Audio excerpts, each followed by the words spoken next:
Oke, sumber daya alam yang pertama itu sumber daya alam yang dapat diperbarui. Contohnya apa yang dapat diperbarui nih? Di sini Miss punya gambar. Coba di sini ada gambar apa? Ini apa? Ini gambar udara. Apa ini gambar? Udara. Di sini ada gambar? Kenapa di sini Miss ada gambar air? Karena air itu sumber daya alam yang dapat diperbarui. Kenapa dapat diperbarui? Karena air itu di mana-mana pasti ada kan, nggak bakal habis. Begitu pula dengan padi. Padi kalau sudah dipanen bisa ditanam lagi Kak? Bisa diperbarui lagi, bisa ditanam lagi agar bisa menjadi padi kembali. Padi gunanya untuk apa? Nasi. Untuk nasi. Jadi apa dulu padinya? Jadi beras. Setelah jadi beras?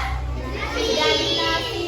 Kenapa padi termasuk sumber daya alam di Indonesia? Karena beras nasi itu merupakan makanan pokok untuk manusia. Ada yang nggak makan nasi di sini? Ada. Makan apa kamu yang nggak makan nasi? Ada yang nggak makan nasi, yang nggak makan nasi. Tidak ada ya, semuanya makan nasi. Terus di sini ada udara. Udara bisa hilang nggak udara? Bisa. Udara selalu ada, dia dapat diperbarui terus. Dan ini juga ayam. Ayam kalau udah kita potong ada telurnya bisa menetas menjadi anak ayam, jadi ayam lagi. Kalau mati lagi ada anaknya lagi sehingga bisa diperbarui sampai hari kiamat nanti. Ngerti? Yang kedua itu ada sumber daya alam yang tidak dapat diperbarui. Apa sumber daya alam yang tidak dapat diperbarui? Minyak. Tahu minyak? Minyak apa? Minyak bumi. Minyak bumi itu apa? Minyak bumi itu nah? Pindah lagi. Ada pula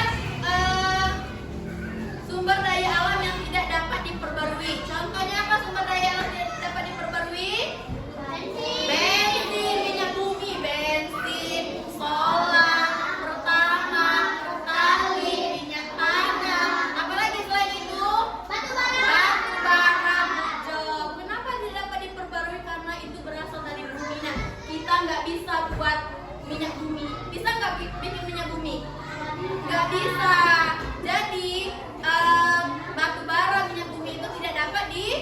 baru